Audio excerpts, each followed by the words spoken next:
తీవ్రంగా ఖండిస్తున్నాం. కాంగ్రెస్ హఠావో నిరుద్యోగి బచావో అనే నినాదాన్ని మేము సామాన్య ప్రజల దృష్టికి కూడా బలంగా తీసుకోవాలని నిర్ణయించుకున్నాం. ఎందుకంటే రేవంత్ రెడ్డి గారు నిన్న పెట్టిన సభలో 70,000 ఉద్యోగాలు ఇచ్చినామని చెప్పేసి మళ్ళీ అబద్ధాలు ప్రచారం చేయడం జరుగుతుంది.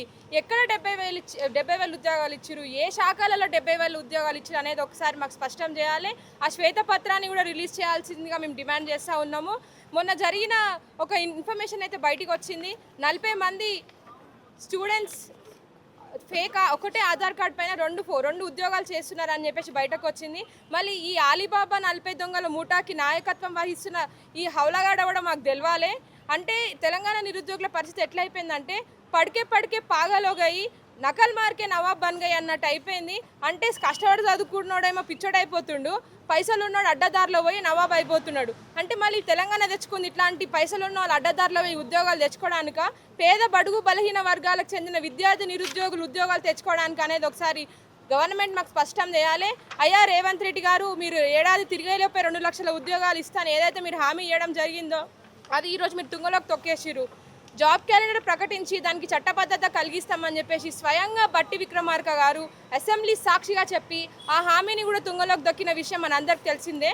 అండ్ 4,000 నిరుద్యోగ భృతి ఇస్తామని చెప్పిండు. మళ్ళీ 4,000 నిరుద్యోగ భృతి ఎక్కడ పోయింది?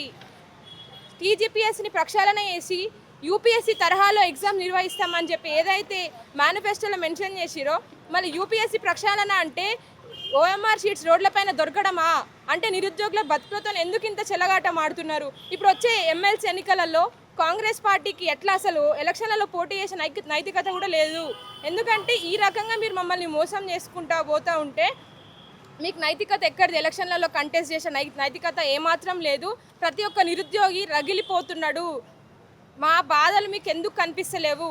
అయ్యా రేవంత్ రెడ్డి ఖబర్దార్. ఇదే అశోక్ నగర్కి మీరు రాహుల్ గాంధీని తీసుకొచ్చి ఒక పొలిటికల్ డ్రామా వేసిర్రు.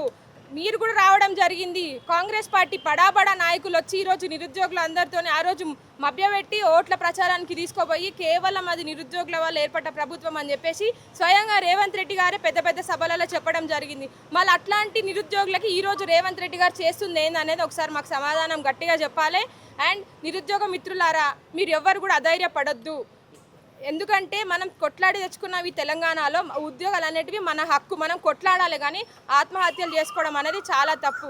ఈ కాంగ్రెస్ పార్టీ ఏర్పాటు అయిన తర్వాత 18 మంది నిరుద్యోగ యువత ఆత్మ బలిదానాలు చేసుకున్నారు. కేవలం ఉద్యోగాలు వస్తలేవని, ఉద్యోగ నోటిఫికేషన్లు వస్తలేవని. మళ్ళీ ఇట్లా రేపటి భవిష్యత్ అవ్వాల్సిన యువత ఈరోజు ఇట్లా ఆత్మ బలిదానాలు చేసుకుంటా పోతూ ఉంటే మళ్ళీ తెలంగాణ సమాజం ఎటుపోతూ ఉంటుంది?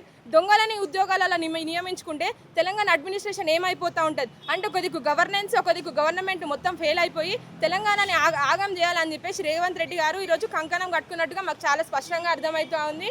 రేవంత్ రెడ్డి హఠావో, నిరుద్యోగి బచావో, రేవంత్ రెడ్డి హఠావో, నిరుద్యోగి బచావో, రేవంత్ రెడ్డి హఠావో, నిరుద్యోగి బచావో. జై తెలంగాణ, జై తెలంగాణ. నిరుద్యోగుల ఐక్యత వర్ధిల్లాలి.